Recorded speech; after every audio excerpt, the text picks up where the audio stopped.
Hello everyone and welcome.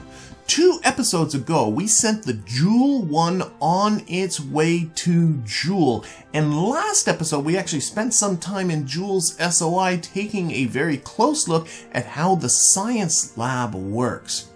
What I want to talk about though in this episode is how to perform gravity assist, because Jool is a gravity assisting playground. You can not only use gravity assisting to speed you up, but you can also use it to slow you down and to change the inclination of your orbit. And all of this saves you a ton of fuel. I'm also going to spend a little bit of time talking about exactly why does this whole thing work in the first place. But in order to do that, we need to actually back up from where we left off last episode and take a look at what was going on just as we were leaving Kerbin's SOI when I began setting up a mid-course correction burn. I'm just here tweaking my encounter with Jool. I want to come around Jool in a prograde direction relative to all these other orbits. And what I would really like to do is use one of these moons here, either Lathe, Val, or Tylo, and try and see if I can use one of those moons to get my capture for free. That's kind of the goal here. Now, one of the other things that I've done, as you can see, I'm coming in really close to Jool. That may change in it. I want this trajectory coming in to be as much in the plane. It's Jool's equatorial plane, which is the same plane as all 3 of these moons. I would like our trajectory to be as much in there as it can be, and I don't really think I can make it better.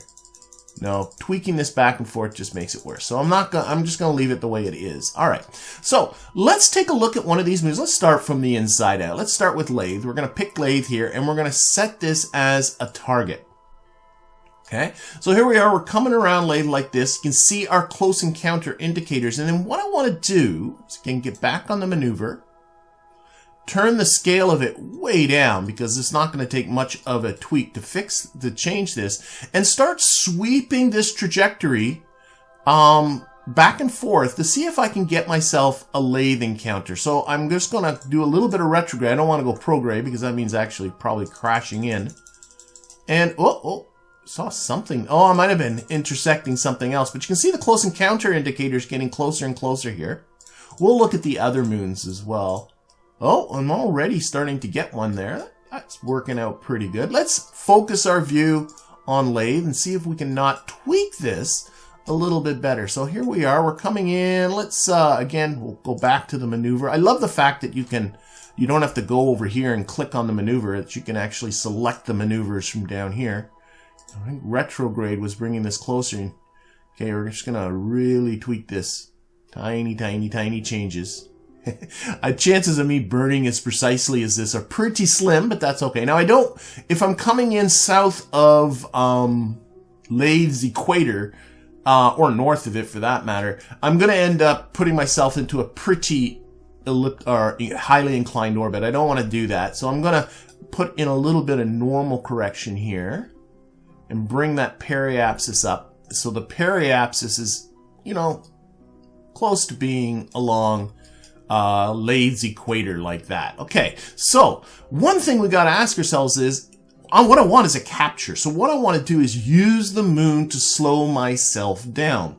You can use a gravity assist to speed you up, or you can use a gravity assist to slow you down. How do you know which is which? Well, one of the simple things that you can do to see what's happening is actually take a look at your resulting trajectory. You can see here this red trajectory is what's being predicted after I do my encounter with Lathe. And by the way, if you're not seeing these extra trajectories, it's not predicting far enough into the future for you. Get into your settings. Settings. There we go. And you got to go down here and take a look at Conic patch limit.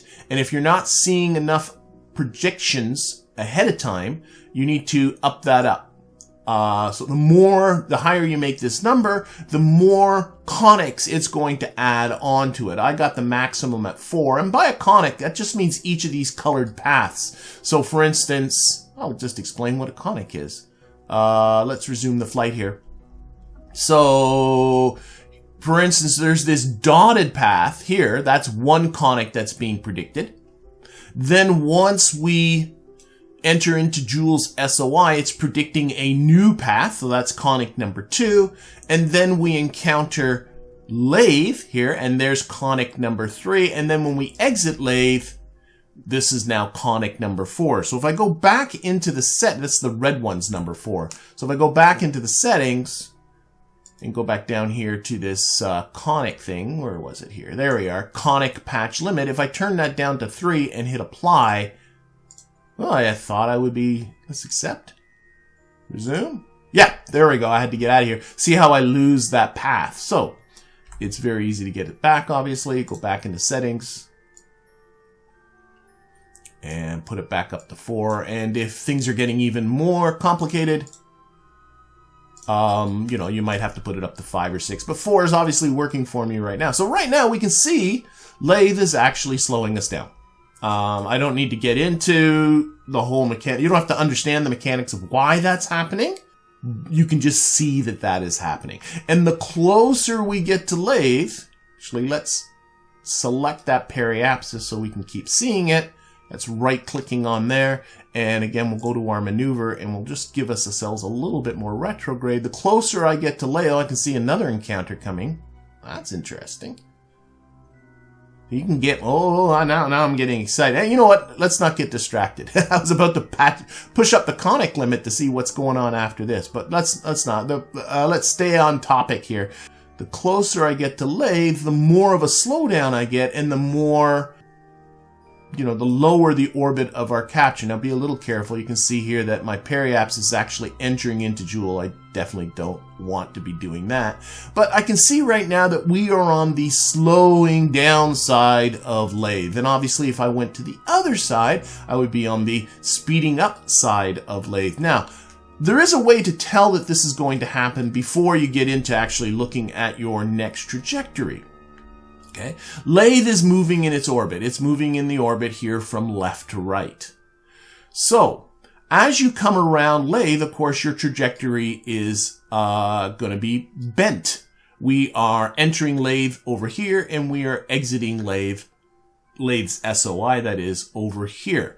Now, one thing that's really important to understand is this is all very, very symmetrical. The speed at which I enter in lathe at is going to be exactly the same speed as when I exit lathe's SOI. So the speed here and my speed here are going to be the same. Relative to lathe, this whole relative business is really, really important to understand. So you can see that we're bending our path. We're not changing our speed in lathe's SOI, but what we are doing is changing our direction. And if this change in direction makes the direction of the velocity at which I exit lathe's SOI a little bit more prograde, remember that burning more prograde is going to put more energy into your orbit, then you're going to get a boost in your orbit. And if this bending of this path makes your final velocity coming out of lathe a little bit more retrograde, then you're going to be taking energy out of the resulting orbit after you leave SOI. Now here it kind of looks like, because lathe is going this way, that we are actually bending prograde. So you might be going, oh, well, this should give me a boost.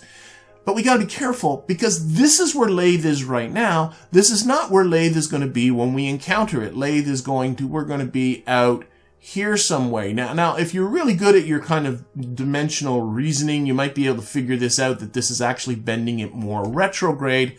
But it actually is easier than that, because lathe is going in this direction, going from left to right on your screen, or if you go out, going in a counterclockwise direction around Jool. Lathe is also spinning in a counterclockwise direction, and that direction always is going to stay the same. So if you are coming in going against the spin of lathe, right? Lathe is spinning around this way. We're coming in and we're going against the spin. We're going through lathe in a retrograde direction. So I can see going by retrograde is taking energy out of my orbit, but that is only if you are approaching lathe from inside of lathe's orbit. And we can see that that is actually exactly what's happening here. We're coming by Jool first and then coming at lathe from the inside.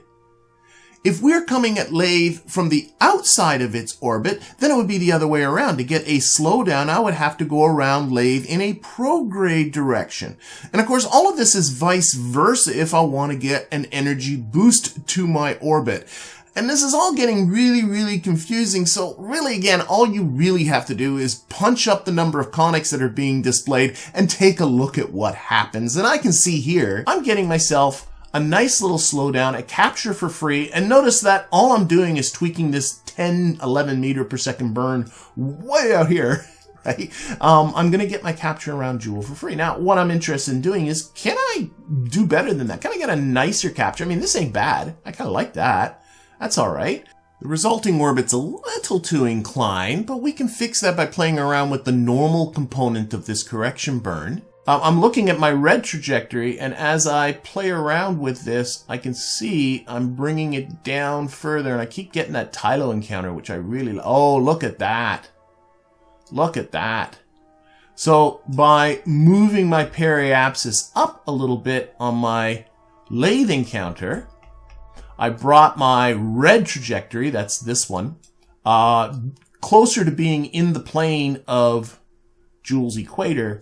And now I got myself a nice Tylo encounter around here, which is putting me in this whacked out orbit. But you know what? We can tweak this. Remember, I'm doing all this way out here, right? I'm never going to burn this as precisely as this anyway. So what we'll do is we'll perform this burn.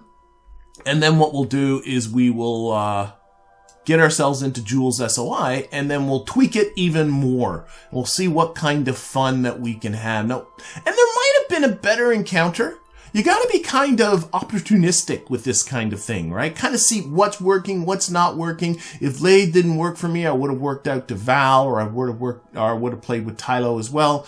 You know, and just play around with all the moons that are in and around Jool. You'll get something that works. And maybe there's something that's even a little bit better than what I'm doing here. But what I'm doing here kind of works for me. I'm ending up in this, yeah, I like this orbit. I'm going to go with this. Let's go with this. And what I want to do is, you can see my trajectory coming in here. I want to match my... Let's slow right down. We're getting close. I want to match this lathe one best I can. This is really tiny changes. I'm never going to burn it. Let's stop. So I'm going to have to, let's put this down to like 10% throttle. This is a tiny little adjustment. And by the way, if you mess this up, like, just wait till you're closer to Jool and try again. That's all you got to do. But I'm kind of like in this mood to really see how close we can get this. We're like burning like almost nothing.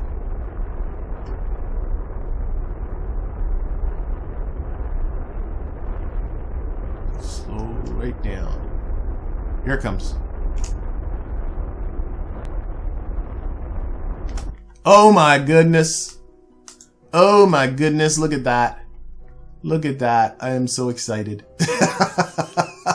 We're going to tweak this further, obviously, when we get into it. So we're coming in, we're coming around lathe here. We're going to be putting into this orbit. I can see that my Tylo encounter is not quite there, but you know what? I'm going to tweak that in Jool's SOI.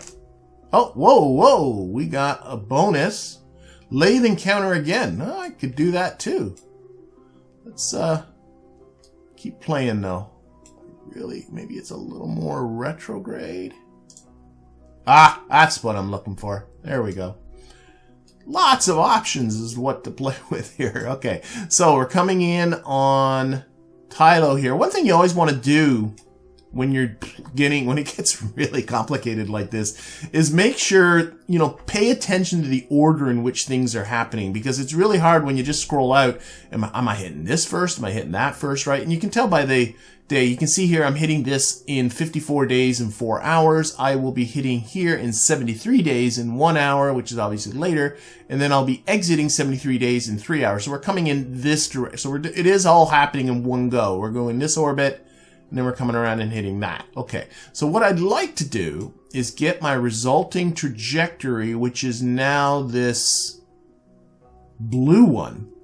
way out here. Yeah, that's a long ways off, 100 days away. I want that to be in the same plane. Oh, whoa, let's see what's happening here. This is getting really, so I'm hitting Tylo, coming around on this blue trajectory, and then I'm hitting Val. Oh, this is just, isn't this fun? I don't know about you, but I find this fun. And the fact that it's hitting multiple planets on this one path is telling me, you know, I'm pretty close to this, or multiple moons. I keep thinking planets, multiple moons. I think I'm going to stick with this. This turned out to be a 0.2 meter per second burn. So I turned the thrust limiter down on my engines even further to 2%. Now keep in mind, this thing doesn't have a large thrust to weight ratio to begin with. Right now, its thrust to weight ratio is 0.01. I mean, that's less than the thrust to weight that I'm going to get just from the RCS maneuvering thruster. So I'm still going to do this with the main engines. I can do it more accurately than I can with RCS. All right, let's do this burn. Let's see if we can get it. So again, we're going to go very slowly. Oh, this is all messed up here too. It doesn't know what the heck's going on.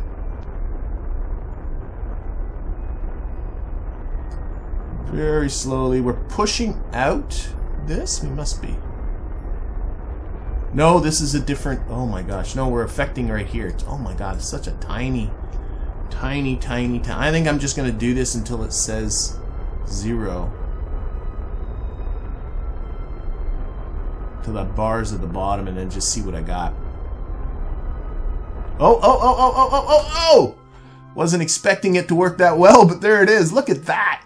Look at that. It's a triple. It's a trifecta. So we're coming in here, coming around Jool.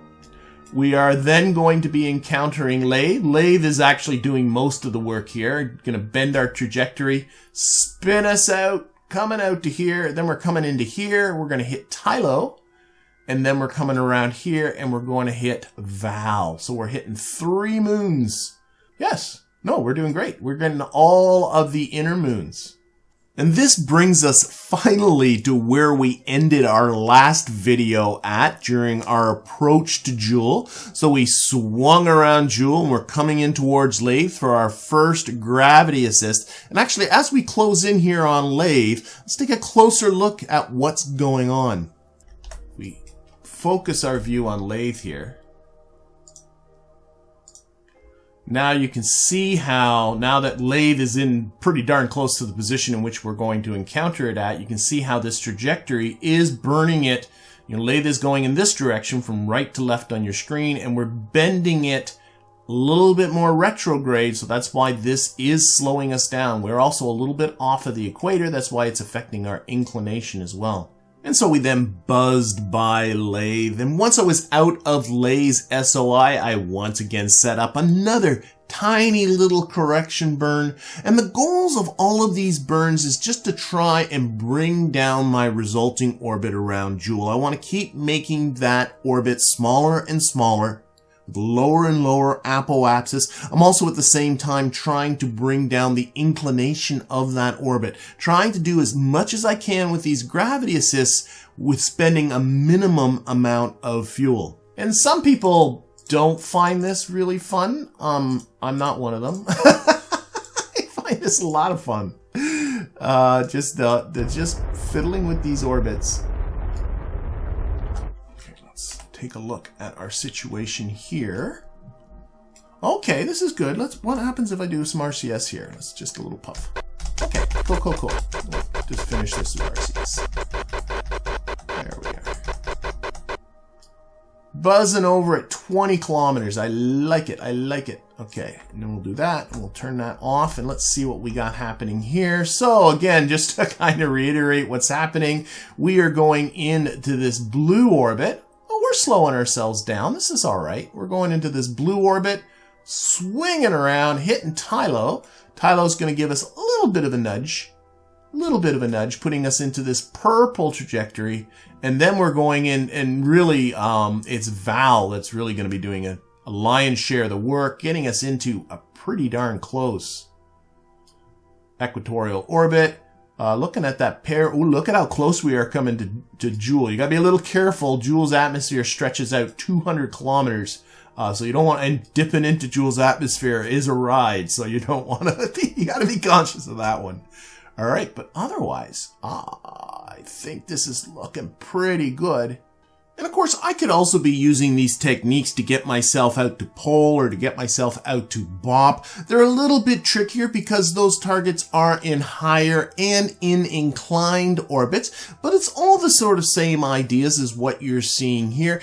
I just think you are getting the ideas, and I don't really see the need for that. I'll leave that for a challenge for you to perform. What I want to do is work myself towards a capture, specifically around lathe, because what I want to talk about is aerobraking, which is going to be the topic for the next episode. So once I was done with all of those flybys, I ended up with this orbit with a really nice low periapsis with Jool. I'm looking to see if I can keep bringing that orbit down with more encounters with lathe and with Tylo. And I'm using some of the same techniques as I used a few episodes ago, looking multiple orbits ahead to look for my encounters, but then tweaking my current orbit because a small change now has a big effect multiple orbits into the future. And although that previous video had to do with interplanetary maneuvers, it works exactly the same way here working around. I mean, Jool is like its own little solar system, isn't it? And there's absolutely no rush. I mean, our transfer window back to Kerbin is not coming up anytime soon. These guys are going to be spending a ton of time in the Jool system, whether they like it or not. So we might as well have some fun while we're here. And while I continue to have said fun, I want to welcome aboard my newest patron, Ryan Tablata, as well as my newest YouTube member, Asmo. Thank you very much to these two, as well as to, of course, all the people that directly support this channel.